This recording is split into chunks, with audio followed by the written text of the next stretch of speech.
दोस्तों, वीडियो शुरू होने से पहले बस एक छोटी सी बात बोलनी थी। पिछली वीडियो पर उतना रिस्पॉन्स नहीं आया जितनी उम्मीद थी, और सच बोलूं तो जब इतनी मेहनत के बाद वीडियो लोगों तक नहीं पहुंचती तो थोड़ा बुरा लगता है। इसलिए अगर तुम्हें मेरी वीडियोस पसंद आती हैं तो बस एक लाइक कर देना। तुम्हारा एक लाइक वीडियो की रीच बढ़ाने में काफी हेल्प करता है, और अगर चैनल पर नए हो तो सब्सक्राइब भी कर लेना। बाकी ज्यादा इमोशनल नहीं करूंगा, चलो बिना टाइम वेस्ट किए वीडियो स्टार्ट करते हैं। सालों तक उसने एसगार्ड की जमीन पर जंग लड़ी, ईविल को खत्म किया और तबाही में डूबी दुनिया में पीस वापस लाया। लेकिन फिर भी वहां किसी ने उसका शुक्रिया तक नहीं कहा। उन सब लोगों के लिए वो बस एक कर्स्ड मेज था जो फॉरबिडन डार्क मैजिक का इस्तेमाल करता था।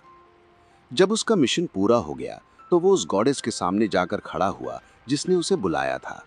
उसने अपना वादा पूरा कर दिया था। अब गॉडेस की बारी थी। उसे बस वापस अर्थ जाने का टिकट चाहिए था। गॉडेस ने उसे थोड़े दिन और रुकने के लिए मनाना चाहा, लेकिन मिन जैन का अब उसके लिए और काम करने का बिल्कुल मन नहीं था। वो मन बना चुका था। उसे घर लौटना था और आखिरकार उस कोरियन फ्राइड चिकन को खाना था जिसके सपने वो सालों से देख रहा था। अनफॉर्चुनेटली गॉडेस को फ्राइड चिकन, इंटरनेट या उन चीजों के बारे में कुछ भी नहीं पता था जिन्हें मिन जैन मिस कर रहा था। आखिरकार गॉडेस मान गई और टेलीपोर्टेशन रिचुअल शुरू हुआ। जैसे ही मैजिक सर्कल एक्टिवेट हुआ, गॉडेस ने उस पर से सेंट्स प्रोटेक्शन हटा दिया, जो मिन जैन को अपनी पावर्स का इस्तेमाल गॉडेस के खिलाफ करने से रोकता था। जब वो सेफगार्ड हट गया तो बस एक फाइनल स्टेप बाकी था। गॉडेस उसे घर भेजने से पहले उसका डार्क मैजिक छीनना चाहती थी, लेकिन मिन जैन ने इस मोमेंट की तैयारी बहुत पहले ही कर ली थी। उसने बिना सोचे समझे गॉडेस को धोखा दे दिया। उसने अपनी डार्क मैजिक का इस्तेमाल करके एक डायमेंशनल गेटवे बनाया और गॉडेस के छीनने से पहले ही अपनी पावर्स अपने पास सेव कर लीं। गॉडेस बस देखती ही रह गई और वो पोर्टल से एस्केप कर गया। पीछे रह गई तो बस एक बहुत ही गुस्से से भरी ब्लॉन्ड डेटी जो फ्रस्ट्रेशन में अपने दांत पीस रही थी। कुछ ही देर बाद मिन जैन सीधे अपने कमरे में आ पहुंचा। उसने सबसे पहले अपना फोन उठाया। सालों तक डंजन पावर फाइटर की उस नाइटमेयर वर्ल्ड में फंसे रहने के बाद सिर्फ फोन को हाथ में पकड़ना ही बहुत अमेजिंग लग रहा था। वो घर वापस आकर बहुत खुश था। तभी उसने कुछ अजीब नोटिस किया। फोन में न कोई सिग्नल था, न इंटरनेट। इसी समय एक मिलिट्री यूनिट एक ऑपरेशन की तैयारी कर रही थी। सोल्जर्स कॉर्पोरल चॉय इन्हो से पूछ रहे थे कि ऐसे मिशन पर ऑर्डिनरी ट्रूप्स को क्यों भेजा जा रहा है।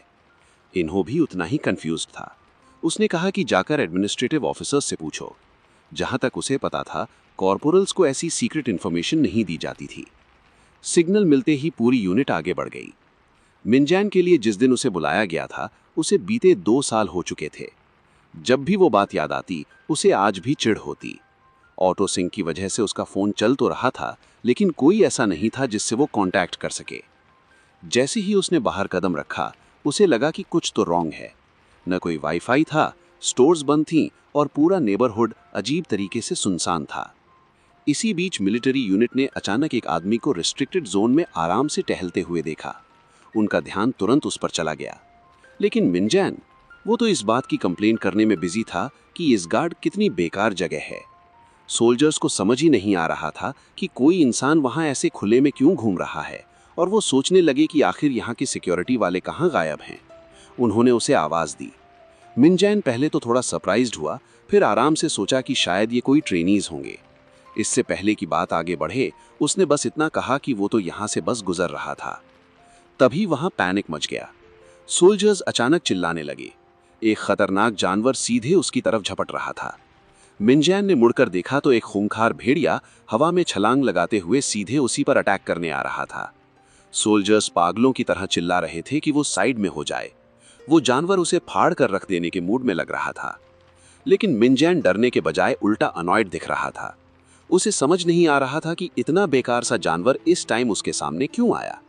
पर जैसे ही उसने अपनी मैजिक पावर का इस्तेमाल करना चाहा, उसका चेहरा तुरंत बदल गया। कुछ भी नहीं हुआ। न कोई डिमोनिक एनर्जी निकली, न डार्क मैजिक, जरा सी भी पावर महसूस नहीं हुई। वापस आने के बाद पहली बार उसे एहसास हुआ कि सच में कुछ गड़बड़ हो चुकी है। अब जब पावर्स गायब थीं, तो उसने वही यूज किया जो उसके पास बचा था, उसकी अपनी बॉडी। भेड़िया सीधे उससे टकराया। अगले ही सेकंड मिनजैन ने उसे अपने खाली हाथों से दबोचा और पूरी ताकत से जमीन पर दे मारा। टक्कर इतनी जोरदार थी कि जमीन में गड्ढा बन गया। सोल्जर्स बस फटी आंखों से देखते रह गए। उनका तो मुंह ही खुला का खुला रह गया। उसकी ये तगड़ी फिजिकल स्ट्रेंथ देखकर उनके पसीने छूट गए। उस मॉन्स्टर की आंखों में सीधे देखते हुए मिनजैन हार मानने को तैयार नहीं था।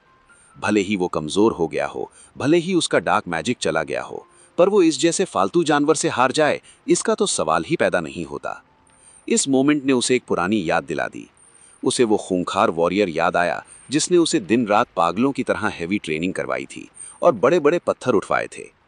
अजीब बात थी कि आज वो पुरानी बात याद करके उसे थोड़ा अच्छा लग रहा था। फिर भी एक सवाल उसे परेशान कर रहा था। ऐसा मॉन्स्टर अर्थ पर खुलेआम क्यों घूम रहा है? जैसे ही वो सोल्जर से पूछताछ करने बढ़ा, उसने देखा कि वो बेचारे पहले से ही बहुत डरे हुए हैं। बाद में एक मिलिट्री जीप के अंदर सोल्जर्स यही समझने में लगे थे कि इस अजीब आदमी ने उस भेड़िए को इतनी बेरहमी से जमीन पर क्यों पटका। एक सोल्जर ने तो यहां तक कह दिया कि ऐसी हरकत के लिए तो बंदा सीधे जेल जा सकता है, पर उनके कमांडर ने पहले ही ऑर्डर दे दिया था कि इस बात का बतंगड़ न बनाया जाए। आखिरकार एक सोल्जर ने पूछ ही लिया कि क्या मिनजैन को सच में नहीं पता कि दुनिया में क्या चल रहा है। मिनजैन ने चालाकी से असली बात छुपा ली। इसके बजाय उसने कह दिया कि वो इस एरिया से जरा अनजान है। सच तो ये था कि उसे खुद डाउट था कि ये वही कोरिया है जिसे वो छोड़कर गया था। उसकी लाइफ के 2 साल गायब हो चुके थे और उसे नहीं पता था कि इस दौरान क्या क्या हो गया था। उसे वो टाइम याद आया जब पहली बार डंजन्स दिखने शुरू हुए थे। तब उनके साथ बड़े बड़े मॉन्स्टर्स बहर आते थे और हर तरफ तबाही मचाते थे। इंसानों ने बहुत मुश्किल से लड़ाई लड़ी थी, लेकिन तभी एक और ताकत सामने आई थी, अवेकेंड लोग, जिनके पास आम इंसानों से कहीं ज्यादा पावर्स थी। हंटर कॉप्स के साथ मिलकर उन्होंने जल्द ही मॉन्स्टर्स को पीछे ढकेल दिया था। उस नखरीली गॉडेस द्वारा घसीटे जाने से पहले आम लोगों के रहने वाले इलाके काफी सेफ हो चुके थे। तभी उसके दिमाग में अपने favourite game dungeon power fighter का ख्याल आया। उसने फिर से अपने फोन में सिग्नल चेक किया। तब उसे एक बात रियलाइज हुई कि शायद गेम के सर्वर्स पूरी तरह से बंद नहीं हुए हैं। ये सोचकर राहत मिलने के बजाय उसे चिढ़ होने लगी। इतनी मुसीबतें झेलने के बाद घर लौटने पर उसे ये सब देखना पड़ रहा था। सबसे ज्यादा वो बस ये जानना चाहता था कि क्या वो अभी भी अपना गेम खेल सकता है या नहीं। लेकिन नेटवर्क उसका साथ देने को तैयार नहीं था, जिस पर उसने गुस्से में 2-4 गालियां भी दे दी। दूसरी ओर एक सोल्जर को मिनजैन का ये नाटक बहुत सस्पिशियस लग रहा था। ये बंदा ऐसे बात कर रहा था जैसे किसी दूसरी ही दुनिया या जमाने से आया हो और कह रहा हो कि उसे कुछ नहीं पता। उसकी खतरनाक ताकत देखने के बाद सोल्जर को पक्का यकीन हो गया था कि ये बंदा जैसा दिख रहा है उससे कहीं ज्यादा छुपा रहा है। तभी मिनजैन ने अचानक एक सवाल दाग दिया, क्या गेम डेवलपर्स अभी भी जिंदा हैं? इससे पहले कि कोई रिएक्ट करे, उसने सवालों की झड़ी लगा दी। क्या लोग अभी भी सेफ जगह पर शिफ्ट हो रहे हैं? क्या गेम कंपनियां अभी भी काम कर रही हैं? क्या सारी बिल्डिंग्स तबाह हो गई हैं? सर्वर वाले डेटा सेंटर का क्या हुआ? वो पागलों की तरह सवाल पूछे जा रहा था क्योंकि वो जानना चाहता था कि सब कुछ इतना बदल क्यों गया है। सोल्जर ने आखिरकार थोड़े प्राइड से सब समझाने का फैसला किया। उसने बताया कि उसने यूनिवर्सिटी में मॉन्स्टर थ्योरी और डंजनोलॉजी में टॉप किया था। ये सुनते ही मिनजैन को झटका लगा। कॉलेज में अब ऐसी पढ़ाई भी होती है? ये बात ही उसके लिए बिल्कुल बेतुकी थी। सोल्जर ने समझाया कि इस फील्ड के एक्सपर्ट्स अभी भी बहुत कम हैं, इसलिए अच्छे टीचर्स मिलना मुश्किल है। फिर उसने बताना शुरू किया कि आखिर हुआ क्या था। लगभग 2 साल पहले डंजन्स अचानक बहुत तेजी से बढ़ने लगे। वे जल्दी जल्दी प्रकट होने लगे, उनका एरिया फैलने लगा और बड़े बड़े मॉन्स्टर्स की गिनती बिना रुके बढ़ती ही चली गई। आखिरकार वे मॉन्स्टर्स बहुत बड़े लेवल पर इंसानों की दुनिया में घुस आए। मिलिट्री ने जी तोड़ मुकाबला किया, पर हालात धीरे धीरे हाथ से निकल गए। कुछ इलाकों को तो पूरी तरह से रिस्ट्रिक्टेड जोन बनाना पड़ा। तब से लेकर आज तक आर्मी ने इस तबाही को रोकने में अपनी पूरी ताकत झोंक दी है। फिर भी जवानों की कमी बनी ही रहती है। लेकिन इस पूरी बात के दौरान मिनजैन का ध्यान सिर्फ एक ही चीज पर था। उस सोल्जर ने अभी तक उसके असली सवाल का जवाब नहीं दिया था, क्या वो डंजन पावर फाइटर खेल सकता है या नहीं। जब एज की बात आई तो मिनजैन ने आराम से बता दिया कि वो 21 साल का है। ये सुनते ही सोल्जर का ध्यान तुरंत उस पर गया। इस उम्र में तो भाई की मिलिट्री सर्विस यानी भर्ती का टाइम एकदम पास आ चुका था। सोल्जर ने उसे चेतावनी दी कि उसकी 20s वाली जवानी का एक बड़ा हिस्सा अब फौज की ड्यूटी में गायब होने वाला है। ये सुनते ही मिनजैन एकदम सन्न रह गया। उसे याद आया कि हंटर कॉप्स वालों को 5 साल की सर्विस देनी पड़ती थी, जबकि आम जवानों को सिर्फ 3 साल। सोल्जर ने तुरंत उसे सही करते हुए कहा कि भाई, अभी के हालात देखकर हर मिलिट्री ब्रांच में 5 साल की सर्विस कर दी गई है, कोई एक्सेप्शन नहीं है। अगर मिंजन सच में 21 साल का है तो उसे तो अब तक एनलिस्टमेंट नोटिस मिल जाना चाहिए था। ये बात सुनते ही उसके तो जैसे तोते उड़ गए। वो तो ये सोचकर वापस आया था कि थोड़े दिन आराम करेगा और शांति से अपना पसंदीदा डंजन पावर फाइटर खेलेगा, लेकिन रियलिटी ने उसे सीधे मुसीबत के गड्ढे में धकेल दिया। इस पूरी बात को पचा पाना ही उसके लिए नामुमकिन लग रहा था, और गेम के सर्वर से कनेक्ट होने से पहले ही जिंदगी के 5 और साल फालतू में गंवाने का ख्याल ही उसके दिमाग की नसें फटने के लिए काफी था। तभी बिना किसी वार्निंग के मिलिट्री मैन पावर एडमिनिस्ट्रेशन से मिंजन के फोन पर एक नोटिफिकेशन पॉपअप होता है। उसका एनलिस्टमेंट ऑर्डर आ चुका था, न अगले महीने न अगले हफ्ते, सीधे कल ही। एक पल के लिए तो वो स्क्रीन को बस शॉक होकर घूरता ही रह गया। टाइमिंग इतनी सटीक थी कि उसे शक होने लगा कि क्या मिलिट्री वाले उम्र पूरी होते ही लोगों पर एनलिस्टमेंट नोटिसेस की बारिश करने लगते हैं। पास खड़ा सोल्जर अपनी हंसी नहीं रोक पाया। उसने बताया कि एडमिनिस्ट्रेशन हमेशा से ऐसे ही कारनामे करती आई है, लेकिन इस एक्सप्लेनेशन से मिंजन का गुस्सा जरा भी ठंडा नहीं हुआ। उसका पेशेंस वहीं खत्म हो गया और वो पूछने लगा कि बिना फिजिकल एग्जाम दिए किसी को भी सीधे ड्राफ्ट कैसे किया जा सकता है।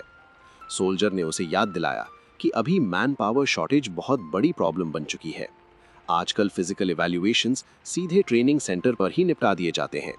रही बात नोटिस की, तो शायद मिंजन ने ही देखने में देर कर दी। फिर भी उसने रिपोर्ट करने से पहले इवैक्यूएशन सेंटर के पास वाले पीसी रूम में हो आने का आइडिया दिया। इस सजेशन ने पुरानी यादें ताज़ा कर दी। अपने पेरेंट्स के गायब होने के बाद गेम्स ही तो थे जिन्होंने उसकी लाइफ के खालीपन को भरा था। फिर जब वो एक अकेला हाई स्कूल सीनियर ही था, उसे अचानक इस्कार्ड घसीट लिया गया। इंसानियत की भूली बिसरी वो भयानक दुनिया। प्रेजेंट में वापस आए तो मिंजन खुद को पीसी रूम में बैठा हुआ पाता है। जैसे ही डंजन पावर फाइटर लोड होता है, उसकी आंखों में लगभग आंसू आ जाते हैं। वही जानी पहचानी स्क्रीन, वही कंट्रोल्स, वही पुराना माहौल, सब कुछ बिल्कुल वैसा ही था जैसा उसे याद था।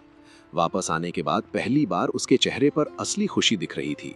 वो दिल से उस इंसान का शुक्रिया अदा कर रहा था जिसने इस दुनिया के इतने बुरे हालात में भी इस जगह को चालू रखा। इस मोमेंट पर तो वो ओनर को पूजने के लिए भी तैयार था। तभी उसने अचानक एक हॉट डॉग ऑर्डर किया। वेट्रेस बस कंफ्यूज होकर उसे ताकती रह गई कि ये बंदा आज कितना खाना पेलने का प्लान बना रहा है। घंटों तक गेम में डूबे रहने के बाद मिंजन आखिरकार रियलिटी में वापस आता है। उसके दिमाग में अभी भी एक शक था। उसे ये जानने के लिए प्रूफ चाहिए था कि जो उसने सुना वो सच है या नहीं। इसलिए वो ऑनलाइन न्यूज़ आर्टिकल्स टटोलने लगा। रिपोर्ट्स काफ़ी डरावनी थीं। पिछले साल के मुकाबले मॉन्स्टर्स से होने वाला नुकसान 48% बढ़ चुका था। अटैक्स लगातार बढ़ रहे थे और गवर्नमेंट एजेंसीज कोई ठोस सल्यूशन नहीं ढूंढ पा रही थी। इसलिए हंटर कॉप्स पूरा ध्यान नागरिकों की सुरक्षा पर लगा रही थी। वो जितना पढ़ रहा था, उस सोल्जर की कहानी उतनी ही सच लगने लगी। यहाँ तक कि वो एनलिस्टमेंट नोटिस भी अब 100% रियल लग रहा था। कल, ये एक शब्द उसके दिमाग में लगातार गूंज रहा था। मिंजन सोचने लगा कि अगर उसके पास आज भी इस कार्ड वाली पावर्स होती तो चीजें कितनी अलग होती। अपनी पुरानी एबिलिटीज के साथ देश के हर डंजन को साफ करना उसके लिए बाएं हाथ का खेल होता। लेकिन उसकी बॉडी अंदर से पूरी तरह खाली थी। जिस डेमोनिक एनर्जी से उसका डार्क मैजिक चलता था, वो गायब थी, ड्रेन हो चुकी थी। फिर भी वो पूरी तरह हताश नहीं हुआ था। जो फिजिकल स्ट्रेंथ उसके पास बची थी, वो भी आम इंसानों के हिसाब से बहुत खतरनाक थी। शायद सिर्फ वही काफी हो। जैसे ही ये ख्याल उसके दिमाग में आया, उसके चेहरे पर एक डरावनी स्माइल फैल गई। आसपास का माहौल ही बदल गया। पास खड़े लोग इस अजीब बंदे के अंदर पक रहे पागलपन को देखकर अनजाने में ही दूर हटने लगे। फिर मिंजन हंसने लगा। अगर कोई और इस प्रॉब्लम को सॉल्व नहीं कर सकता, तो शायद अब उसे ही मैदान में उतरना पड़ेगा। अगला दिन आ जाता है। हाथ में स्नैक लिए मिंजन बहुत ही कैजुअल अंदाज में रिक्रूट ट्रेनिंग सेंटर में एंट्री मारता है। आसपास के गमगीन माहौल के उलट वो अलग ही लेवल के एक्साइटमेंट में दिख रहा था। फैमिलीज अपने बच्चों को रोते धोते विदा कर रही थीं।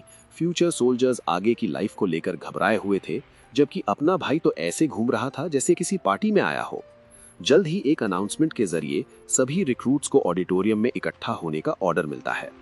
अंदर जाते हुए वो मन ही मन सोचता है कि क्या मिलिट्री लाइफ सच में इस कार्ड से सर्वाइव करने से ज्यादा मुश्किल हो सकती है। उसे तो इस बात में जरा भी दम नहीं लगता। ऑडिटोरियम के अंदर इंस्ट्रक्टर्स तुरंत चिल्लाना और ऑर्डर्स देना शुरू कर देते हैं। तेज चलो, सीधे खड़े रहो, नजरें सामने, पैर घसीटना बंद करो। हर तरफ से ऑर्डर्स की बारिश हो रही थी। अजीब बात यह थी कि मिंजन को ये इंस्ट्रक्टर्स बड़े ही सीधे और पोलाइट लग रहे थे। इस कार्ड में जिस सिरफरे इंसान ने उसे ट्रेन किया था, उसके सामने तो ये लोग बहुत शरीफ लग रहे थे। हंगामा शांत होने के बाद बटालियन कमांडर आगे आता है। वो पूछता है कि जिन लोगों ने हंटर कॉर्प्स के लिए अप्लाई किया था लेकिन सेलेक्ट नहीं हो पाए, वो हाथ ऊपर करें। कमांडर समझाता है कि हंटर कॉर्प्स और आम मिलिट्री सर्विस के बीच बहुत बड़ा फर्क है। हंटर कॉर्प्स वालों की सैलरी ही 3 मिलियन से शुरू होती है। ये बात सुनते ही सबका ध्यान खिंच जाता है। जब कोई जवाब नहीं देता तो कमांडर आगे बढ़ने ही वाला था कि तभी उसकी नजर एक वॉलंटियर पर पड़ती है, किम मुनान। सामने बुलाए जाना ही तो सबसे बढ़िया मौका था। बिना एक सेकंड गवाए मिंजन हवा में ऐसी छलांग लगाता है कि उसकी पुरानी जगह पर गड्ढा ही बन जाता है। अगले ही पल वो बेहद आसानी से कमांडर के बगल में लैंड करता है, जैसे कुछ हुआ ही ना हो। पूरा ऑडिटोरियम सन्न रह जाता है। सबकी आंखें उसी पर टिक जाती हैं। कई लोगों के तो मुंह खुले के खुले रह जाते हैं। एकदम सीना ठोक कर खड़ा होकर मिंजन अपना इंट्रोडक्शन देता है और हंटर कॉर्प्स में शामिल होने का इरादा जताता है। अतीत में बहुत दूर इस कार्ड के नॉर्दर्न इलाकों की एक भूली बिसरी घाटी में पहाड़ों के बीच अनगिनत काली गुफाएं फैली हुई थी। उस जगह ने मिंजन को एक कड़वा सच सिखाया था। डार्क मेज होना कभी न खत्म होने वाली बीमारी जैसा था। इस क्लास के पास खौफनाक पावर्स तो थीं, लेकिन उसकी कीमत भी उतनी ही डरावनी थी। जैसे ही उनकी एनर्जी का सोर्स सूख जाता था, सब कुछ बिखर जाता था। आम मेजेस की तरह डार्क मेजेस वक्त के साथ अपने आप रिकवर नहीं हो सकते थे। उनकी डिमोनिक एनर्जी सिर्फ बैटल में मॉन्स्टर्स को मारकर ही वापस भरी जा सकती थी, और तब भी एनर्जी भरते भरते उसे खर्च करना बेहद बेकार तरीका था। हालत तो बदतर तब होती थी जब मिंजन को कभी कोई भरोसेमंद साथी नहीं मिलता था। डार्क मेजेस का नाम ही इतना खराब था। अगर किसी डंजन के बीच में उसकी एनर्जी खत्म हो जाती तो मौत तय थी। एक वक्त तो ऐसा आया जब वो खुद से ही पूछने लगा कि डिमोनिक एनर्जी को रिस्टोर करने का सबसे बेस्ट तरीका क्या हो सकता है। अफसोस, जवाब देने के लिए आसपास कोई नहीं था, बस मॉन्स्टर्स की लाशें पड़ी थीं। अकेलापन इतना बढ़ गया था कि वो मजाक में सोचने लगा कि क्या दुनिया के बाकी सारे लोग मर चुके हैं। तभी उसे अपने पीछे कुछ हिलने की आवाज सुनाई दी। आवाज का सोर्स जल्द ही सामने आ गया। अरैक्निस्ट, उस भूली बिसरी घाटी का हिडन बॉस। वो विशाल मकड़ी अंधेरे से बाहर निकली, जबकि मिंजन आराम से सोच रहा था कि शायद ये डंजन बॉस ही उसके सवाल का जवाब दे दे। सच कहे तो वो लगभग शुक्रगुजार था, क्योंकि उसका बोरियत से बुरा हाल हो रहा था। जैसे ही अरैक्निस्ट ने देखा कि उसके बच्चों के अवशेष जमीन पर बिखरे पड़े हैं, घाटी में एक कान फोड़ देने वाली चीख गूंज उठी। मिंजन पर इसका जरा भी असर नहीं हुआ। इसके बजाय उसने उसकी बदबूदार सांसों का मजाक उड़ाया और कहा कि बेहतर होगा अगर वो चुप रहे, और फिर उसने सीधे उसके मुंह पर एक जोरदार घूंसा जड़ दिया। उसके मुताबिक उसका जवाब गलत था। असली जवाब तो बहुत आसान था, मैक्सिमम स्ट्रेंथ। जैसे ही उसके आसपास डिमोनिक एनर्जी का ब्लास्ट हुआ, मिंजन इस नतीजे पर पहुंचा कि जबरदस्त ताकत से लगभग हर प्रॉब्लम सॉल्व हो जाती है। अपनी लाइफ के इस मोड़ पर इस कार्ड में मिन के नाम से जाने जाने वाला ये बंदा डार्क मैजिक के एब्सोल्यूट पीक पर पहुंच चुका था, और ये सब अर्थ पर वापस आने से पूरे 645 दिन पहले हुआ था। प्रेजेंट में वापस आए तो कमांडर उसके नाम की पुष्टि करता है और उसे हंटर कॉर्प्स के रिप्रेजेंटेटिव्स के आने तक इंतजार करने को कहता है। मिंजन को इससे जरा भी दिक्कत नहीं थी, उल्टा वो तो मन ही मन बहुत खुश था। एक बटालियन कमांडर खुद उसके लिए चाय कॉफी बना रहा था। आज के दिन उसने इस चीज की उम्मीद तो बिल्कुल नहीं की थी। कमांडर उससे उत्सुकता से पूछता है कि वो आखिर हंटर कॉर्प्स में शामिल क्यों होना चाहता है।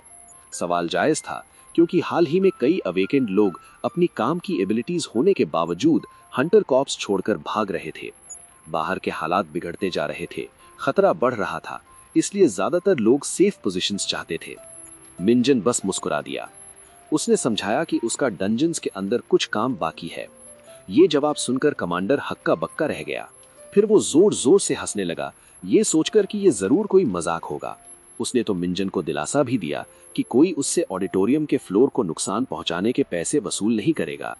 पूरे कोरिया में सारे डंजन्स मिलिट्री कंट्रोल के अंदर आते हैं। हंटर कॉर्प को वहां जाकर इन्वेस्टिगेशन करने और मॉन्स्टर्स को सफाया करने का प्रायोरिटी एक्सेस मिलता है, और प्रमोशन वो तो पूरी तरह आपकी एबिलिटी पर डिपेंड करता है। कोई बहुत पावरफुल बंदा हो तो वो चुटकियों में रैंक्स में ऊपर चढ़ सकता है। मिंजन के लिए तो ये एकदम परफेक्ट सिनेरियो था। हंटर कॉर्प ज्वाइन करने का मतलब था डंजन्स में जाने की लीगल अनुमति। डंजन्स का मतलब मॉन्स्टर्स, मॉन्स्टर्स का मतलब डिमोनिक एनर्जी, और डिमोनिक एनर्जी का मतलब उसकी खोई हुई पावर की वापसी। उसका दिमाग तुरंत ख्याली पुलाव पकाने लगा। वो सोच रहा था कि कैसे वो तेजी से रैंक्स में आगे बढ़ेगा, अपनी पुरानी ताकत वापस हासिल करेगा, टॉप लेवल पर पहुंचेगा और एक के बाद एक डंजन्स को साफ कर देगा। 5 साल के अंदर अंदर वो खुद को लाखों करोड़ों की कमाई, अंधा प्यार और पब्लिक एडमिरेशन पाने वाला एक 10 स्टार हीरो बनते हुए देख रहा था। तब तक तो शायद डंजन पावर फाइटर का 4th अवेकनिंग भी आ जाएगा। ये सोचते ही उसकी हंसी छूटने को हो गई। तभी ली सुनहो नाम का एक हंटर कॉप सार्जेंट वहां पहुंचता है और कमांडर को रिपोर्ट करता है। कमांडर बड़े प्यार से उससे मिलता है और फिर मिंजन से इंट्रोड्यूस करवाता है। ये सब देखकर मिंजन हैरान रह जाता है। एक बटालियन कमांडर एक सार्जेंट से इतने रिस्पेक्ट के साथ बात कर रहा था जिसकी उसने उम्मीद भी नहीं की थी। सुनहो सीधे पॉइंट पर आता है। वो मिंजन से पूछता है कि क्या उसके पास कोई स्पेशल एबिलिटीज है। अगर वो एक नेचुरल हंटर है तो उसके पास स्टेटस विंडो का एक्सेस होना चाहिए। इसको वेरीफाई करने के लिए वो उससे अपनी डिटेल जोर से पढ़कर सुनाने को कहता है। मिंजन सोच में पड़ जाता है कि क्या हंटर कॉर्प का हर मेंबर इतना अग्रेसिव होता है। फिर भी वो बात मान लेता है। पुरानी बातें याद करते हुए उसे ध्यान आता है कि इस गार्ड में भी उसके पास एक स्टेटस विंडो हुआ करता था, जिस पर उसने कभी खास ध्यान नहीं दिया क्योंकि उसमें बस नंबर्स और स्टैटिस्टिक्स ही दिखते थे। लेकिन अब वो सच में देखना चाहता था कि अर्थ पर यह सिस्टम कैसे काम करता है। स्टेटस विंडो पॉपअप होता है और जैसे ही वो उसे देखता है उसके चेहरे के रंग उड़ जाते हैं। कुछ तो बहुत गड़बड़ थी, बहुत ही ज्यादा गड़बड़। सुनहो तुरंत पूछता है कि उसे क्या दिख रहा है। मिंजन जबरदस्ती चेहरे पर एक ऑकवर्ड स्माइल लाता है और एक झेप भरी हंसी के बाद खुलासा करता है कि स्टेटस विंडो पर एरर मैसेज शो हो रहा है। ये जवाब सुनकर सुनहो का दिमाग घूम जाता है। उसका चेहरा एकदम सख्त हो जाता है, जैसे उसके सोचने समझने की क्षमता एक पल के लिए बंद हो गई हो। दूसरी तरफ जोंगी प्रोविंस के हंटर कॉर्प ट्रेनिंग सेंटर में एक बटालियन कमांडर एक जाने पहचाने चेहरे का वेलकम करता है। पिछली बार उसने उसे हान में देखा था और तब से 10 साल बीत चुके थे। वो मानता है कि उसने कभी नहीं सोचा था कि उनकी मुलाकात यहाँ होगी। सामने खड़ी लड़की का नाम सोन यूनो था। वो तुरंत उसे सही करते हुए कहती है कि वो अभी हंटर नहीं बनी है, बस आज ही एनलिस्ट हुई एक नई रिक्रूट है। फिर भी उसके मन में एक चिंता थी। वो पूछती है कि क्या उसे उसके पिता के नाम या पहुंच की वजह से यहाँ बुलाया गया है। वो साफ कर देती है कि उसे ट्रेनिंग के दौरान कोई भी स्पेशल ट्रीटमेंट नहीं चाहिए। कमांडर तुरंत उसकी बात हवा में उड़ा देता है और भरोसा दिलाता है कि जनरल सोन के नाम का इस मीटिंग से कोई लेना देना नहीं है। ना तो कोई स्पेशल ट्रीटमेंट उसका इंतजार कर रहा है और ना ही हंटर कॉर्प में कोई शॉर्टकट्स मौजूद है। अगर कुछ था तो शायद उसके पिता ने उसे पहले ही चेतावनी दे दी होगी कि ये ऑर्गेनाइजेशन कितना खतरनाक हो सकता है। फिर भी कमांडर मानता है कि ट्रेनिंग में बिजी होने से पहले वो उससे मिलना चाहता था। उस जैसी पहचान वाली रिक्रूट का एक प्रिविलेज्ड पोजीशन के बजाय आम सोल्जर की तरह एनलिस्ट होना कोई रोज रोज देखने वाली बात नहीं थी। देश को ऐसे लोगों की हमेशा जरूरत थी, इसलिए एक सोल्जर और एक नागरिक के नाते वो दिल से उसका शुक्रिया अदा करता है। यूनो इस तारीफ से थोड़ी अनकंफर्टेबल लगती है पर पोलाइट होकर थैंक यू कहती है। तभी वहां एक गाड़ी आकर रुकती है। कमांडर मुस्कुराता है और बताता है कि एक बहुत ही दिलचस्प रिक्रूट आया है। वो साथ चलकर उससे मिलने का आइडिया देता है, जो यूनो को काफी सरप्राइज कर देता है। इस बीच मिंजन हंटर कॉर्प के ट्रेनिंग सेंटर को देखकर हैरान था। जगह बहुत ही विशाल थी। इतनी बड़ी फैसिलिटी को देखकर वो सोचने लगा कि इसमें आम जनता का कितना टैक्स का पैसा बहाया गया होगा। और जाहिर है उसने ट्रेनिंग या कॉम्बैट के बारे में पूछने के बजाय सबसे पहला सवाल ये दागा कि क्या यहाँ पीसी रूम है। सुनहो को ये बात जरा भी पसंद नहीं आई। उसने मिंजन को औकात में रहने की चेतावनी दी कि वो अभी ऑफिशियली हंटर कॉर्प का हिस्सा नहीं बना है। उसकी अजीब सिचुएशन की वजह से सुनहो को पर्सनली उसे इवैल्यूएट करने का काम सौंपा गया था। सुनहो का ये एटीट्यूड मिंजन को पहली बार में ही चुभ गया।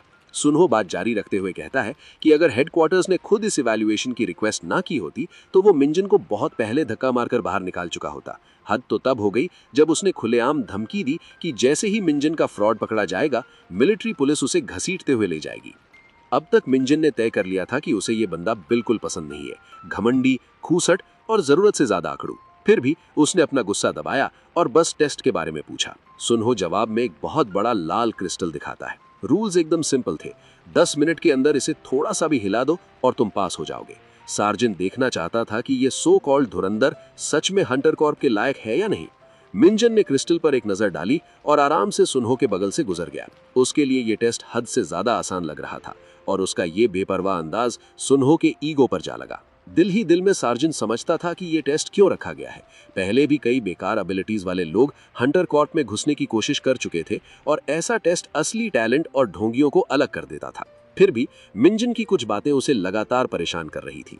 हवा में कई मीटर ऊंची छलांग लगाने की कहानियां तो अजीब थी ही, लेकिन स्टेटस विंडो का एरर आना तो और भी परे की बात थी। पास में ही कुछ लोग ये सब देखने के लिए इकट्ठा हो चुके थे। कमांडर चौधरी, यूनो और कुछ अन्य ऑफिसर्स। कमांडर चौधरी ने समझाया कि मिंजन ने रिक्रूट सेंटर पर इतनी जबरदस्त फिजिकल कैपेबिलिटीज दिखाई थी कि उसे इतनी जल्दी यहां लाया गया। उसने उस अजीब स्टेटस विंडो एरर के बारे में भी जिक्र किया जिसके बारे में उसने खुद पहले कभी नहीं सुना था। फिर भी वो इस नए रिक्रूट को लेकर काफी उम्मीदें लगाए बैठा था।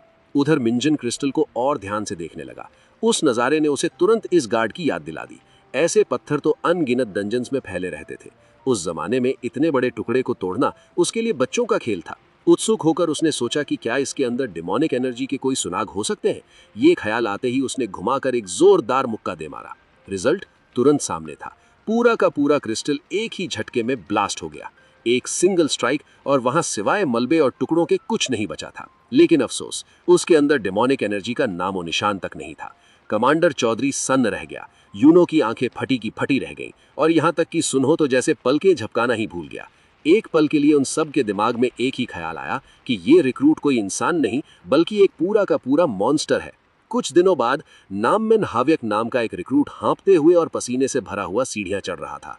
हंटर कॉर्प ज्वाइन करने से पहले ही उसे पता था कि ट्रेनिंग बहुत मुश्किल होगी, लेकिन अब उसे शक होने लगा था कि कुछ बहुत बड़ी गड़बड़ हो चुकी है।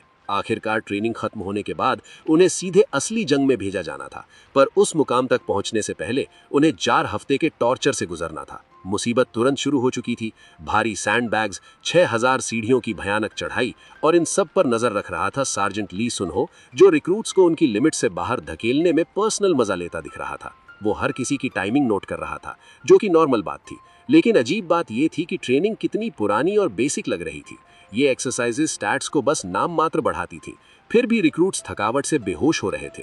हायक हमेशा सोचता था कि हंटर कॉर्प के रिक्रूट्स बहुत भयानक कंडीशंस झेलते हैं, लेकिन अब उसे समझ नहीं आ रहा था कि प्रॉब्लम ट्रेनिंग में है या सार्जेंट सुनहो सच में पागल हो चुका है। दूसरी तरफ मिंजन तो अपनी लाइफ के मजे ले रहा था। जहां बाकी सब तड़प रहे थे, वो तो सीढ़ियों पर जैसे हवा में तैरता हुआ ऊपर जा रहा था। उसे ऐसे मूव करते देखकर हायक को अपनी आंखों पर शक होने लगा था। मिंजन के लिए हर कदम बच्चों का खेल था। अगर उसकी डेमोनिक एनर्जी बची होती तो उसे पक्का यकीन था कि वो उड़कर ही चला जाता।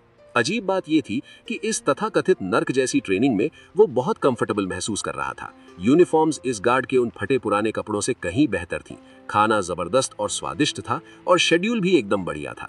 शाम की हाजिरी खत्म होने के बाद रिक्रूट्स को सोने से पहले फ्री टाइम मिलता था और सबसे बेस्ट बात, फैसिलिटी के अंदर अपना खुद का पीसी रूम था। इतना ही नहीं, वहां के कंप्यूटर्स शहर के किसी भी हाई एंड पीसी जितने ही धांसू थे।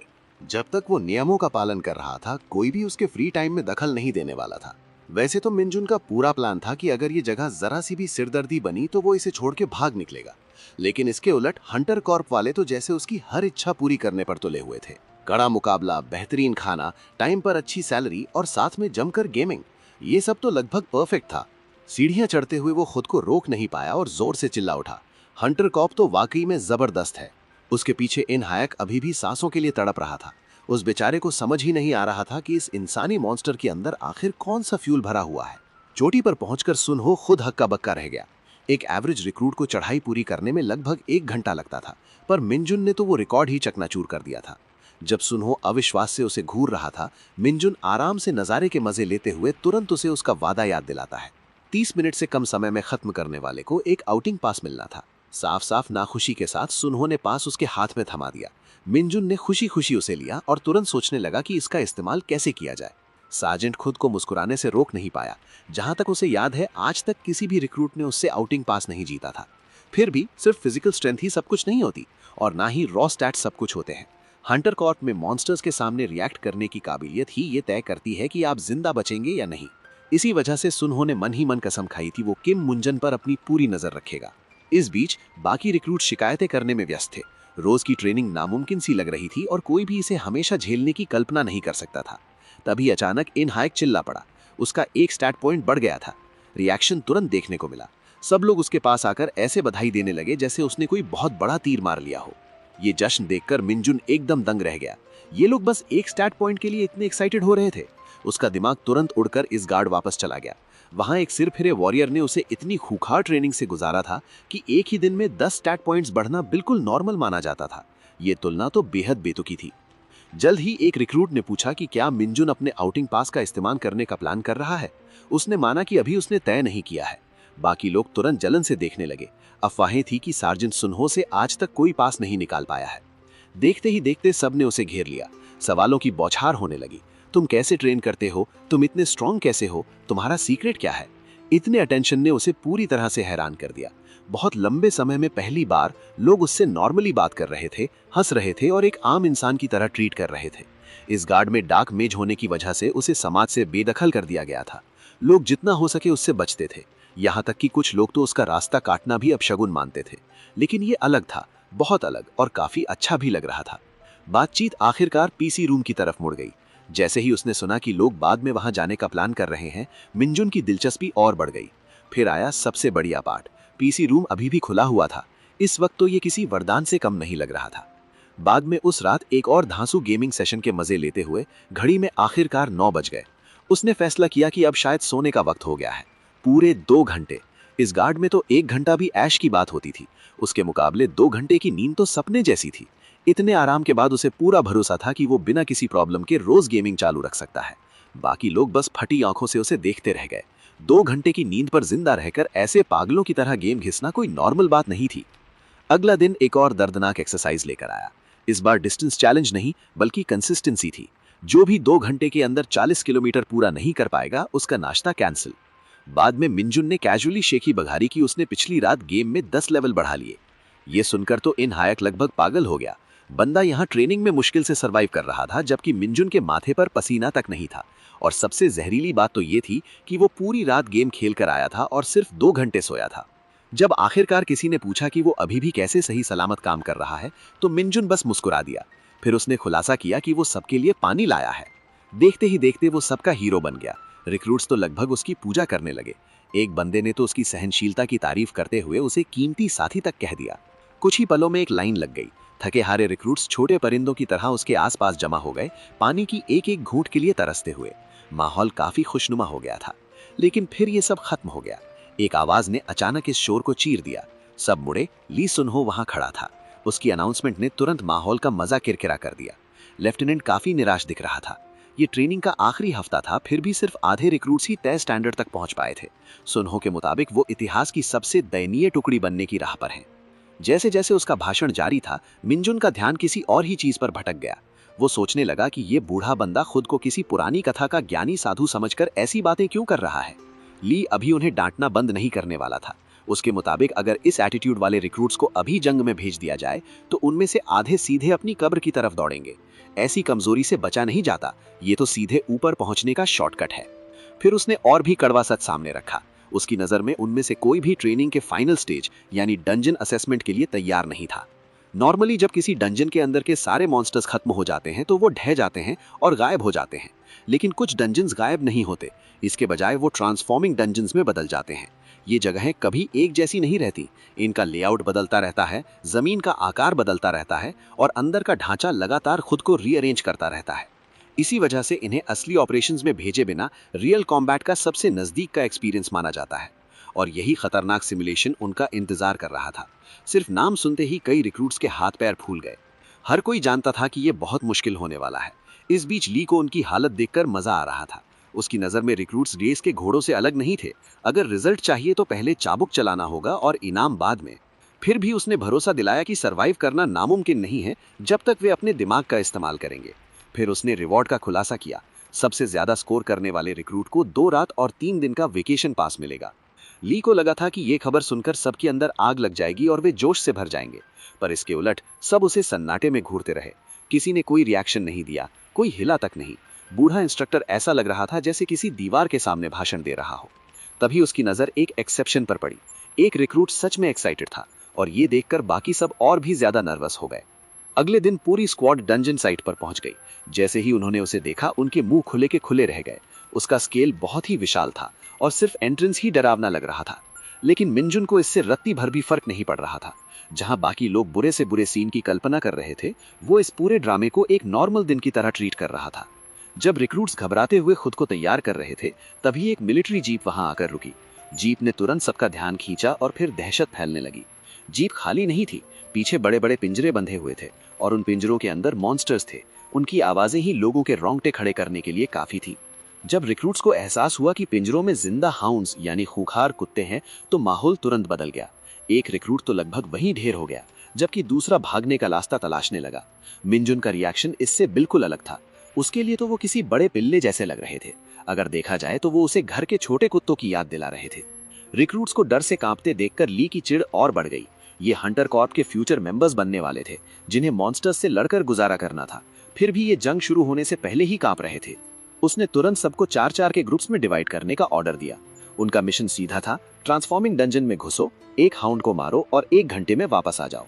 फिर वही पुराना भाषण शुरू हुआ। अगर चोट लगी है तो बॉडी स्ट्रांग करो, अगर डर लग रहा है तो दिमाग स्ट्रांग करो। बहाने किसी को नहीं बचाएंगे। सुनहो आगे बढ़ा और उसने अनाउंस किया कि टीम्स एक एक करके अंदर जाएंगी। अब गियर अप होने का वक्त आ गया था। जल्द ही रिक्रूट्स को मिड टू सेफ्टी सूट दिया गया। ये एक खास इक्विपमेंट था जो हंटर कॉर्प के ऑपरेशंस के लिए ही डिजाइन किया गया था। ये आर्मर कॉम्बैट के दौरान बॉडी को प्रोटेक्ट करने में माहिर था। जैसे ही सबने वो सूट पहने, शिकायतों का दौर शुरू हो गया। इक्विपमेंट बहुत भारी, कसा हुआ और अनकंफर्टेबल लग रहा था। कई लोगों के लिए ये ट्रेनिंग से भी ज्यादा मुश्किल काम लग रहा था। मिंजुन भी मन ही मन इस बात से एग्री कर रहा था। सूट देखने में तो बहुत ही कमाल की डिफेंसिव चीज लग रहा था, लेकिन उसके हिसाब से ये काफी सख्त, ऑकवर्ड और ऐसा था जिसमें मूव करना बहुत मुश्किल था। जिस चीज ने उसे और भी ज्यादा शॉक किया वो थी इसकी कीमत। इतनी अनकंफर्टेबल चीज की कीमत लगभग 50 मिलियन बताई जा रही थी। सिर्फ इसकी बदबू से ही उसे पक्का यकीन हो गया था कि सालों से न जाने कितने लोगों का पसीना इसमें बह चुका है। तभी मिंजुन ने बहुत ही कैजुअली अपना हाथ उठाया। अगर हम हाउंड्स को हरा देते हैं तो क्या हम ये सूट उतार सकते हैं? इस सवाल ने लेफ्टिनेंट ली के भी होश उड़ा दिए। लेकिन जैसे ही उसे एहसास हुआ कि ये पूछने वाला कौन है, खुद टॉप रैंक्ड रिक्रूट, तो आखिरकार उसने मंजूरी दे दी, हालांकि बिना शर्तों के नहीं। ली ने मिंजुन को याद दिलाया कि उसे अकेले पूरी वाहवाही नहीं लूटनी है। असली पॉइंट तो टीम वर्क था। सब लोग ये देखने के लिए नजरें गड़ाए बैठे थे कि नंबर 1 रिक्रूट कोऑपरेशन और लीडरशिप कैसे संभालता है। मिंजुन ने ऐसे रिएक्ट किया जैसे ये पूरा चैलेंज बच्चों का खेल हो। मुझे तो बस अपने टीममेट्स को बताना है कि क्या करना है। फिर उसने अचानक अनाउंस किया कि उसके पास एक फ्लॉलेस स्ट्रैटेजी है। 2 रिक्रूट्स तुरंत कान लगाकर पास आ गए, लेकिन बदकिस्मती से मिंजुन की सलाह किसी डरावने सपने जैसी लग रही थी। अगर हाउंड अटैक करे तो उसकी टांगे पकड़ो और रीढ़ की हड्डी तोड़ दो। अगर उससे भी बात न बने तो उसकी पीठ को और मोड़ो और फाड़ कर अलग कर दो। इस खौफनाक तरीके को एकदम कैजुअली समझाने के बाद उसने पूछा कि क्या सबको समझ आ गया। बाकी रिक्रूट्स बस उसे फटी आंखों से घूरते रह गए। किसी एक के पास भी जवाब देने के लिए शब्द नहीं थे। इससे पहले कि वो ऑकवर्ड सन्नाटा और लंबा खिंचता, ली ने साजन्स को हाउंड्स रिलीज करने का ऑर्डर दे दिया। सुनहो ने पिंजरे खोले और वो खूंखार जानवर तूफान की तरह बाहर निकले। लेकिन रिक्रूट्स पर हमला करने के बजाय सारे हाउंड्स तुरंत भागकर वापस डंजन की तरफ चले गए। मिंजुन ने शांति से समझाया कि उन्होंने बस अपने घर का रास्ता पहचान लिया है। बात तो लॉजिकल थी, यहाँ तक कि रिक्रूट्स मॉन्स्टर बिहेवियर को इतनी जल्दी समझने के लिए उसकी तारीफ भी करने लगे। ये तारीफ सिर्फ 3 सेकंड ही टिक पाई। तभी ली गरजते हुए आया और पूछने लगा कि क्या वे सब यहाँ मजाक करने के लिए इकट्ठा हुए हैं। उसकी दहाड़ से तो लगभग सबकी सांस सी अटक गई। उन्हें संभलने का मौका दिए बिना उसने अनाउंस कर दिया कि उनकी टीम ही सबसे पहले अंदर जाएगी। ये खबर बाकी तीनों रिक्रूट्स पर किसी बिजली की तरह गिरी। उनका दिमाग तो जैसे काम करना बंद कर चुका था। वहीं मिंजुन को इससे रत्ती भर भी फर्क नहीं पड़ रहा था। कुछ ही देर में टीम डंजन एंट्रेंस की तरफ बढ़ने लगी। जहां बाकी सब अपनी जान बचाने की फिक्र में थे, वहीं मिंजुन का ध्यान बहुत ही इंपॉर्टेंट चीज पर था, उस इरिटेटिंग सूट से छुटकारा पाना। जैसे ही एक हाउंड मरेगा, उसने तुरंत उसे उतार फेंकने का प्लान बना लिया था। सब कुछ रेडी होने के बाद ली ने ऑफिशियली असेसमेंट शुरू करने का डिक्लेरेशन दिया। इंस्ट्रक्टर टीम्स तुरंत अपनी पोजीशंस पर पहुंच गईं। उनका काम रिक्रूट्स पर नजर रखना और मामला हाथ से निकलने पर बीच में दखल देना था। छिपे हुए ठिकानों से इंस्ट्रक्टर्स हर मूवमेंट पर बारीक नजर रखे हुए थे। एक इंस्ट्रक्टर ने दबी आवाज में कॉर्पोरल किम हाजुन को रिपोर्ट दी कि सिर्फ 4 लोगों की एक अकेली टीम ही एरिया में एंटर हुई है। जैसे ही हाजुन ने टीम को रिव्यू किया, एक रिक्रूट ने तुरंत उसका ध्यान खींचा। किम मिंजुन, वही स्पेशल केस, वही रिक्रूट जिसने पिछले 4 हफ्तों में एक्सेप्शनल रिजल्ट्स दिए थे। उसके नंबर्स इंप्रेसिव थे, उसकी फिजिकल एबिलिटीज इंप्रेसिव थी। लेकिन डंजन्स का माहौल बिल्कुल अलग होता है। असली सवाल तो ये था कि जब सब कुछ अनप्रिडिक्टेबल हो जाएगा, तब क्या वो परफॉर्म कर पाएगा। इसी बीच पहली टीम आगे बढ़ रही थी। बाकी रिक्रूट्स काफी नर्वस, उतावले और बेचैन दिख रहे थे। दूसरी तरफ मिंजुन के लिए ये पूरी एक्सरसाइज बहुत ही बेतुकी और आसान थी। अगर वो चाहता तो एक ही हिट में सारे हाउंड्स को नॉकआउट कर सकता था, लेकिन फिर बाकी लोगों को कोई एक्सपीरियंस नहीं मिलता। उसके हिसाब से अपनी ताकत को रोके रखना ही असल में दूसरों का भला करना था। तभी उसके चेहरे के एक्सप्रेशंस थोड़े बदले। हाउंड्स पास आ रहे थे। अगले ही पल डंजन की गहराइयों से कई मॉन्स्टर्स बाहर निकले। रिक्रूट्स में तुरंत भगदड़ मच गई। मिंजुन ने उनसे रिलैक्स रहने को कहा। तुम लोगों ने सबसे तगड़ा प्रोटेक्टिव गियर पहना हुआ है, तुम इतने कमजोर नहीं हो जितना सोच रहे हो। ये तय करते हुए कि अब किसी न किसी को इनिशिएटिव लेना ही पड़ेगा, वो खुद आगे बढ़ा।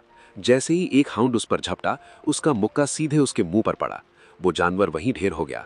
तभी एक दूसरे हाउंड ने एक रिक्रूट पर हमला कर दिया और अपने दांत उसकी बाह में गड़ा दिए। वो रिक्रूट पागलों की तरह मदद के लिए चिल्लाने लगा। मिंजुन ने बिना एक सेकंड गवाए रिएक्ट किया, एक जोरदार किक, और वो हाउंड वहीं खत्म। इसके बाद वो फाइटर से सीधे इंस्ट्रक्टर के रोल में आ गया। उसने समझाया कि सबसे बड़ी गलती डरना है। मॉन्स्टर्स कमजोरी को सूंघते हैं। अगर तुम शिकार की तरह बिहेव करोगे तो हाउंड्स तुम्हें शिकार ही बनाएंगे। तुम्हें पलट कर वार करना होगा, आगे बढ़ना होगा और कंट्रोल अपने हाथ में लेना होगा। उसने यहां तक कह दिया कि अब फॉर्मेलिटीज छोड़ो, हम सब साथी हैं। दिल ही दिल में वो जानता था कि अगर ये असली जंग होती तो इनमें से 2 लोग तो कब के मर चुके होते। किस्मत से उनके पास नंबर्स का एडवांटेज था और उस एडवांटेज का इस्तेमाल करना जरूरी था। एक साथ अग्रेसिव होकर अटैक करने से वो हाउंड्स को बैकफुट पर ला सकते थे और फाइट को डोमिनेट कर सकते थे। मिंजुन की गाइडेंस में टीम प्रॉपर तरीके से काम करने लगी। उसने उन्हें सही पोजीशंस पर खड़ा किया, उनके मूवमेंट्स डायरेक्ट किए और बचे हुए हाउंड को घेरकर उसके गार्ड नीचे करने का इंतजार करने का ऑर्डर दिया। अंधेरे से ये सब देख रहे इंस्ट्रक्टर्स को अपनी आंखों पर यकीन नहीं हो रहा था। नए रिक्रूट से ऐसे बिहेवियर की उम्मीद बिल्कुल नहीं की जाती थी। कोई सोच भी नहीं सकता था कि वो मॉन्स्टर्स पर सीधे चार्ज करेंगे या हाउंड्स को दबोचकर कूट देंगे। मिंजुन के असर से टीम का डर धीरे धीरे गायब हो गया। रिक्रूट्स ने पीछे हटना बंद कर दिया और डटकर लड़ने लगे। कुछ इंस्ट्रक्टर्स तो अजीब अजीब थ्योरीज भी बनाने लगे। सिचुएशन इतनी एबनॉर्मल थी कि वो सोचने लगे कि क्या मिंजुन उन अफवाहों वाले लेजेंड्स में से एक तो नहीं है, कोई ऐसा जो एनलिस्टमेंट से पहले पास्ट में वापस आ गया हो, एक रिक्रूट की बॉडी में फंसा हुआ पुराना खूंखार वेटरन। फिर भी जिस चीज ने उन्हें सबसे ज्यादा इंप्रेस किया वो उसकी ताकत नहीं बल्कि उसकी लीडरशिप थी। वो अपने टीममेट्स को एनकरेज कर रहा था, उन्हें शांत रख रहा था, प्रेशर में सही फैसले ले रहा था और जबरदस्त एफिशिएंसी के साथ फाइट को कोऑर्डिनेट कर रहा था। जब इवैल्यूएशंस खत्म हुए तो मिंजुन को पूरी ग्रुप में सबसे ज्यादा स्कोर मिला, बाकी लोगों को एवरेज मार्क्स मिले। कुछ ही देर में कॉर्पोरल किम हाजुन एक दूसरे इंस्ट्रक्टर के साथ वहां पहुंचा और ऑफिशियली अनाउंस किया कि पहली टीम पास हो चुकी है। जैसे ही वे बाहर निकले मिंजुन तुरंत पूछने लगा कि क्या उसे वेकेशन पास मिल गया है। हाजुन ने बात आगे बढ़ने से पहले ही वहीं दबा दी, लेकिन इससे मिंजुन को और मजा आने लगा। उसने मजाक उड़ाते हुए कहा कि इंस्ट्रक्टर्स तो पूरे टाइम उनके लिए चिंता में मरे जा रहे होंगे और उन्हें सुन डरे कह दिया। इस कमेंट ने हाजुन को साफ साफ चढ़ा दिया। तभी सब कुछ बदल गया। जमीन में एक अजीब सा वाइब्रेशन हुआ, पूरी धरती कांप उठी। हाजुन ने इसे तुरंत नोटिस किया। उसका चेहरा सख्त हो गया और उसने बाहर की टीम से कांटेक्ट करने का ऑर्डर दिया। मिंजुन एकदम शांत बना रहा। उसके मुताबिक ये कोई जलजला नहीं था, ये कुछ और ही था। डंजन ट्रांसफॉर्म हो रहा था। ये एहसास सबको एक साथ हुआ। वे एग्जिट की तरफ मुड़े और खौफ से देखते रह गए, क्योंकि बाहर निकलने का रास्ता सीधे उनके सामने ही सील होने लगा था। जैसे ही एग्जिट दहने लगा, रिक्रूट्स में तबाही भरा पैनिक फैल गया। हर तरफ से सवालों की बौछार होने लगी। क्या हो रहा है? गेट बंद क्यों हो रहा है? यहां तक कि हाजुन भी हिला हुआ था। मामला पहले ही बहुत खतरनाक मोड़ ले चुका था, लेकिन मिंजुन को किसी के बोलने से पहले ही सच का पता चल चुका था। वे बहुत देर कर चुके थे। कुछ ही पलों में एंट्रेंस पूरी तरह से गायब हो गया, जैसे वहां कभी कुछ था ही नहीं। इस नजारे ने हाजुन के होश उड़ा दिए। इस ऑपरेशन से पहले उन्होंने कायदे से चेक किया था कि डंजन का ट्रांसफॉर्मेशन साइकिल महीने में सिर्फ एक ही बार होता है। ऐसे अचानक बदलाव का तो कोई चांस ही नहीं होना चाहिए था। फिर भी वे यहां फंस चुके थे। डंजन का पूरा अंदरूनी ढांचा तेजी से शिफ्ट हो रहा था और सोने पर सुहागा उनका रेडियो चलना बंद हो गया। कम्युनिकेशन पूरी तरह से कट चुका था। ट्रांसफॉर्मेशन सबकी सोच से कहीं ज्यादा तेजी से हुआ था। फिलहाल इंस्ट्रक्टर्स का पूरा ध्यान सिर्फ एक ही प्रायोरिटी पर था, रिक्रूट्स को जिंदा रखना। डंजन के एक रिलेटिवली सेफ सेक्शन को ढूंढने के बाद हाजुन ने सबको इकट्ठा किया और समझाया कि एक अनएक्सपेक्टेड हादसा हो गया है। जब तक उसका पार्टनर पहरा दे रहा था और आसपास खतरों को स्कैन कर रहा था, हाजुन ने ग्रुप को हिम्मत दिलाने की पूरी कोशिश की। मैनुअल के मुताबिक उन्हें बस इंतजार करना था। अगर वे 1 घंटे तक उसी जगह डटे रहे तो चांस था कि एंट्रेंस दोबारा खुल जाएगा। रिक्रूट्स ने राहत की सांस ली और उन शब्दों को पकड़ लिया। कम से कम एक उम्मीद तो थी, कम से कम वे यहां हमेशा के लिए नहीं फंसने वाले थे। हाजुन उनका कॉन्फिडेंस बढ़ाता रहा कि बाहर के लोग पहले से ही सिचुएशन को एसेस कर रहे होंगे और रेस्क्यू तैयारियां शुरू हो चुकी होंगी और लेफ्टिनेंट ली जरूरी एक्शन लेंगे। फिलहाल उन्हें बस शांत रहने की जरूरत थी। कोई घबराहट नहीं, कोई उतावला फैसला नहीं, बस इंतजार।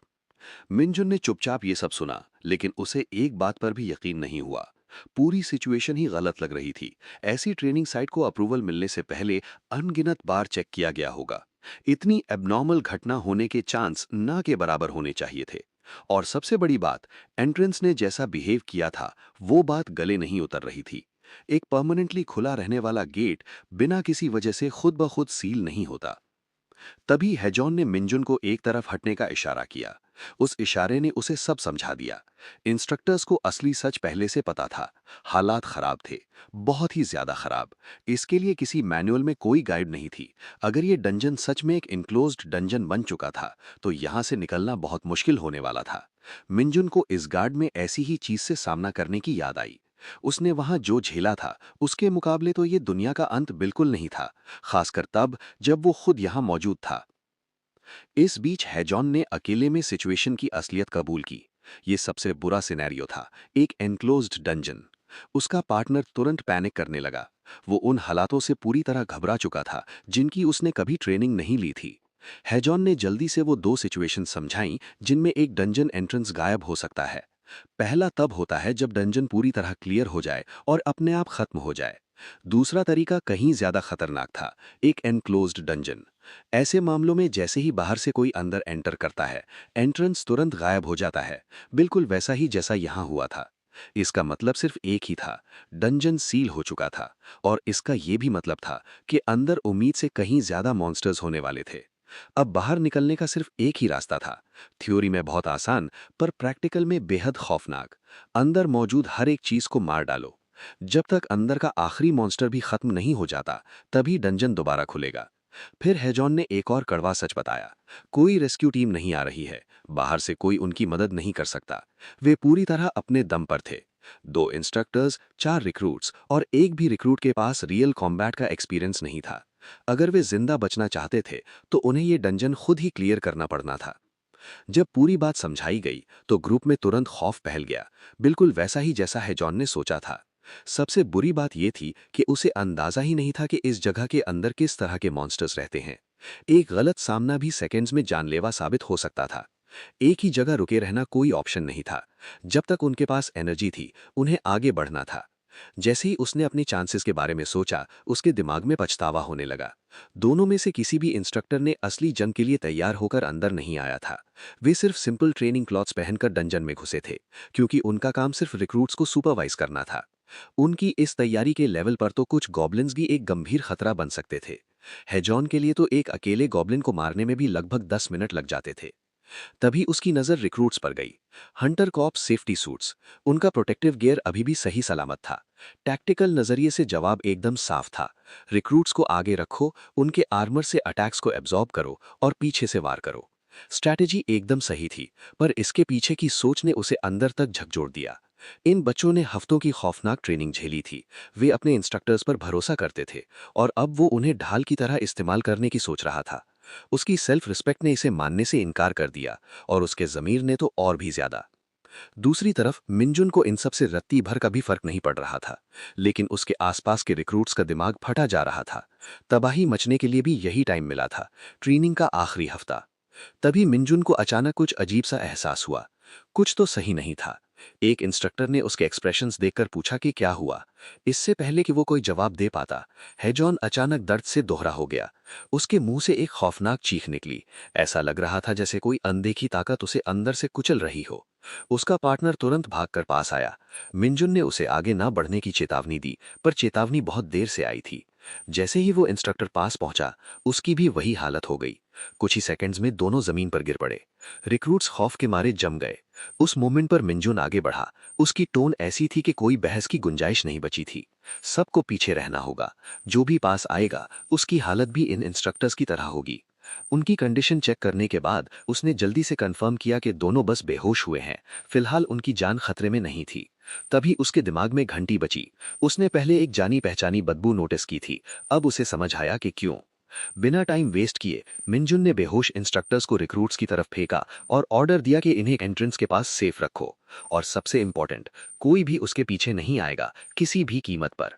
एक रिक्रूट ने पागलों की तरह उसे रोकने की कोशिश की। अगर इंस्ट्रक्टर्स भी ढेर हो चुके थे तो वो अकेले क्या करने जा रहा था? उस बंदे की आवाज में डर साफ छुप नहीं रहा था। मिंजुन ने उसे पूरी तरह इग्नोर किया और बिना झिझक के डंजन की गहराइयों में दौड़ लगा दी। उसके अंदर का एक हिस्सा इस रोमांच को नकार नहीं रहा था। असली खतरा, असली रिस्क, असली रिजल्ट्स। इस गार्ड की कभी ना खत्म होने वाली जंगों के उलट ये सब अर्थ पर हो रहा था। फिर भी उसे वजह को लेकर पूरा भरोसा था, डेमोनिक एनर्जी। यही वजह होनी चाहिए थी। इंस्ट्रक्टर्स का ऐसे बेहोश होना 100% लॉजिकल था। हाई डेमोनिक एनर्जी के सामने तो अवेकन्ड लोग भी ढेर हो जाते हैं। इस गार्ड में डार्कनेस से भरी चीजों का सामना करने से पहले आम लोगों को हमेशा प्रोटेक्ट किया जाता था, क्योंकि इसका एक्सपोजर जानलेवा हो सकता था। ज्यादातर मनुष्यों के लिए डेमोनिक एनर्जी जहर थी, पर एक डार्क मेज के लिए ये बिल्कुल अलग चीज थी। ये खुद जिंदगी थी, जैसे किसी डेड बैटरी को पावर सोर्स से जोड़ दिया गया हो। टेढ़े मेढ़े रास्तों से तेजी से भागने के बाद मिंजुन आखिरकार उस सोर्स तक पहुंच गया। यहाँ डेमोनिक एनर्जी का कॉन्सेंट्रेशन बहुत ही खतरनाक था। फिर भी पूरा एरिया एकदम शांत था। न कोई मॉन्स्टर्स, न कोई हलचल, कुछ भी नहीं। उस सन्नाटे ने उसके चेहरे पर स्माइल ला दी। उसने धीरे से ऊपर की तरफ देखा। अंधेरे में डूबी कोई भी चीज एक डार्क मेज की इंद्रियों से छुप नहीं सकती थी, और वो वहीं था। उसकी प्रेजेंस को पहचाना जा सकता था, एक डार्क हाउंड। उसने कभी सपने में भी नहीं सोचा था कि उसे यहाँ ऐसी चीज मिलेगी। नाम सेम होने के बावजूद डार्क हाउंड्स आम हाउंड्स जैसे बिल्कुल नहीं होते थे। वे एक बिल्कुल अलग ही लेवल पर एग्जिस्ट करते थे, कहीं ज्यादा खतरनाक, कहीं ज्यादा जानलेवा। इस गार्ड में जैसे ही मिंजुन का पहली बार एक डार्क हाउंड से सामना हुआ था, वो उसके समन होने के लगभग 1 साल बाद की बात थी। तब जिंदा बचना किसी चमत्कार से कम नहीं था। यहाँ तक कि अर्थ की मॉडर्न मॉन्स्टर गाइड्स भी ऐसे जीव को हर कीमत पर बचकर रहने वाली कैटेगरी में रखती हैं। बिना किसी वार्निंग के डार्क हाउंड सीधे छत से उसकी तरफ झपटा। मिंजुन न हिला, न पैनिक किया, न पीछे हटा। अगर कुछ था तो वो खुश दिख रहा था। इतने टाइम बाद कोई जानी पहचानी चीज देखना उसे अजीब सा नॉस्टैल्जिक फील करा रहा था। एक स्माइल के साथ उसने मन ही मन उस जानवर का आने के लिए शुक्रिया अदा किया, और फिर उसने उसे घुमाकर मुक्का जड़ दिया। इम्पैक्ट इतना जबरदस्त था कि हाउंड के दांत टूट गए, मुंह से खून का फव्वारा फूटा और उसकी बॉडी पीछे जाकर किसी टूटी हुई कठपुतली की तरह जमीन पर गिर पड़ी। डार्क हाउंड वहां अधमरा और खून से लथपथ पड़ा था, जबकि मिंजुन उसे एक अलग ही एक्साइटमेंट से घूर रहा था। जीत की वजह से नहीं, बल्कि इसके बाद जो होने वाला था उसकी वजह से। हवा में खून की बदबू फैल गई। नॉर्मली ये बर्दाश्त से बाहर होती थी, पर आज इसका मतलब कुछ और ही था, एक रिचार्ज। जैसे ही वो क्रीचर मरा, उसकी बॉडी से भारी मात्रा में डेमोनिक एनर्जी बाहर निकलने लगी। यही एनर्जी तो डार्क हाउंड्स को इतना खतरनाक बनाती थी, यहाँ तक कि उनके खून में भी खौफनाक प्रॉपर्टीज थीं। आम लोगों के लिए तो सिर्फ टच होने से ही चमड़ी सड़ सकती थी। किस्मत से मिंजुन कोई आम इंसान नहीं था, वो एक डार्क मेज था। जैसे ही लाश से एनर्जी बहने लगी, उसने पूरी की पूरी एब्जॉर्ब कर ली, एक एक बूंद। वे सारे साइड इफेक्ट्स जो नॉर्मल लोगों को तबाह कर देते थे, उसके लिए रत्ती भर मायने नहीं रखते थे। इतने लंबे टाइम तक बिना रिप्लेनिशमेंट के रहने के बाद ये एहसास अद्भुत था। आखिरकार डेमोनिक एनर्जी। तो दोस्तों, आज की वीडियो में बस यहीं तक। इसके आगे की स्टोरी सबसे ज्यादा इंटरेस्टिंग होने वाली है, क्योंकि असली खेल तो अब शुरू होगा। आगे क्या होगा ये जानने के लिए वीडियो को लाइक करें, अपने दोस्तों के साथ शेयर करें और चैनल को सब्सक्राइब करके बेल आइकन दबाना बिल्कुल मत भूलना। मिलते हैं बहुत जल्द इसके अगले पार्ट में। तब तक के लिए bye bye. In the Jujutsu Kaisen universe, there are sorcerers and curses. Sorcerers use cursed energy to kill curses, and one of them is called the strongest. But in a certain clan, someone was born without cursed energy. They even called him a loser. However, he became a sorcerer killer and almost killed the strongest one. He is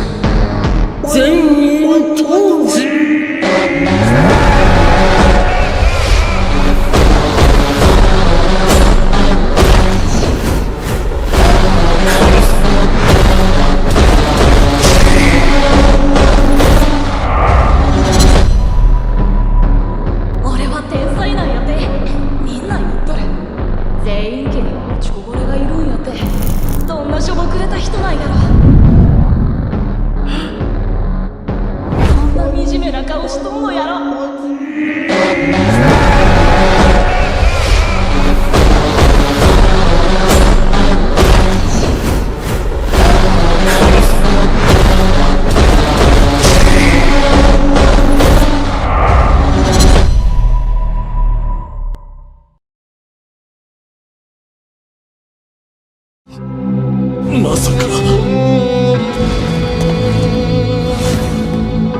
なぜどうしてここにおい応答しろそっちはどうなってるんだ一体何が起きているんだアイアン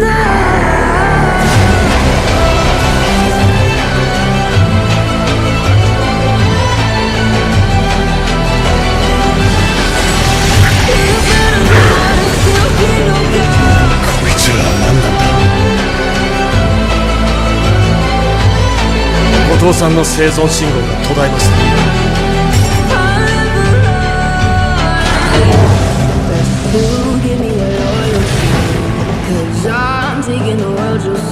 一瞬現れた強力な敵反応からやつが戻ってきた後藤がやられたのか人間の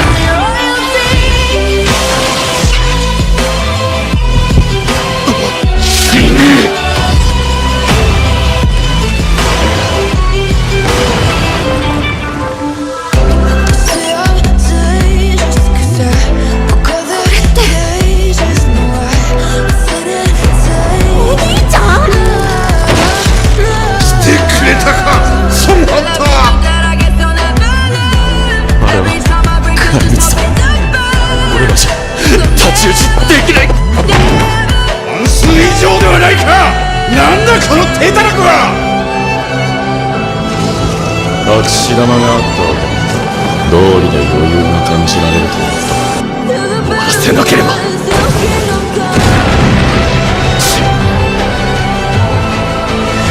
毒は力比べは無意味ならば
逃げなければ。